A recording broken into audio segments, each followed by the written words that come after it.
Kisah pilu di balik kesuksesan Sandi.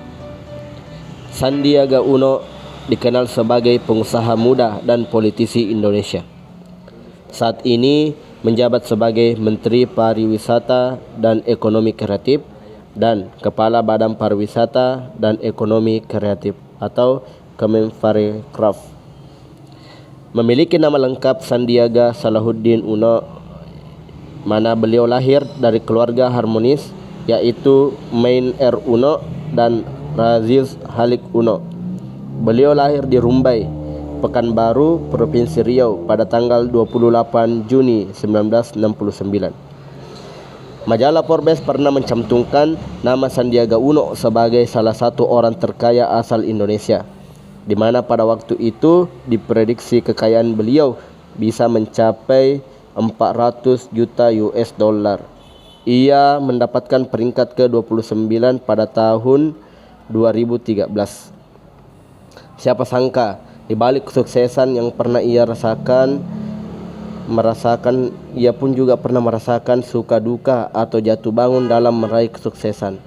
Yang dimana pada waktu itu ia pernah memiliki sebuah perusahaan yang dikembangkan bernama Sataroga Capital, yang dimana perusahaan itu merupakan perusahaan yang terbesar yang mempunyai banyak karyawan, sekitar 20.000 pekerja. Akan tetapi pada pertengahan tahun 2015 beliau mundur dari jabatan direktur utama dari bisnisnya tersebut. Ia juga masuk kategori orang terkaya ke-63 di Indonesia versi Global Asia. Berikut saya akan menguraikan beberapa kisah pilu di balik kesuksesan Sandiaga Uno. Yang pertama, kisah pilunya yaitu krisis ekonomi. Nur Asia, istri dari Sandiaga Uno, berbagi cerita tentang masa lalu mereka saat masih sulit, yang dimana dia pernah alami sebelum sukses. Pada saat itu anak pertama Sandi pernah mengalami krisis ekonomi dan orang usahanya mereka dalam keadaan terpuruk. Apalagi Nur Asia mengatakan Sandiaga Uno telah mengalami pemutusan hubungan kerja, namun sampai sang istri tercinta Sandiaga Uno menjual cincin berliannya untuk membangun usaha dan tetap hidup. Kepada Sandiaga Uno bahwa ini semua sudah takdir Tuhan yang Maha Kuasa. Yang kedua, kisah pilunya yaitu korban PHK, yang dimana Sandi pernah berpidato mengatakan bahwa ia pernah menjadi korban PHK di saat krisis dulu, sampai ditolak oleh 25 perusahaan untuk bekerja dan hasilnya nihil dan tidak mendapatkan apapun. Meski begitu, Sandi tidak pernah menyerah dengan keadaan dan dia selalu berusaha untuk bangkit.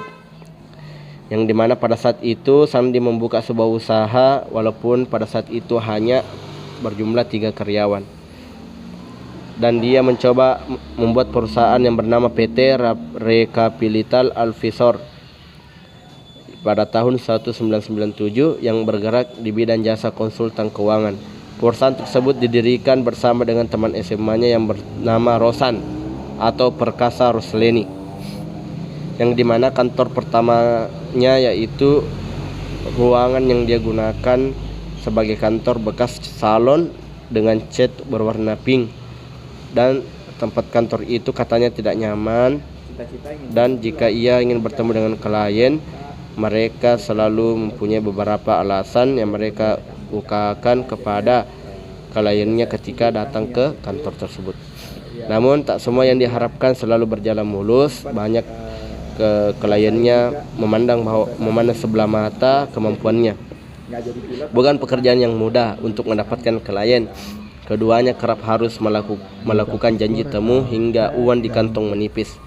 Saking tipisnya pada saat itu, pernah satu kali Sandiaga Uno meminjam uang untuk beli susu anak kepada teman rekan kerjanya yaitu Rosan.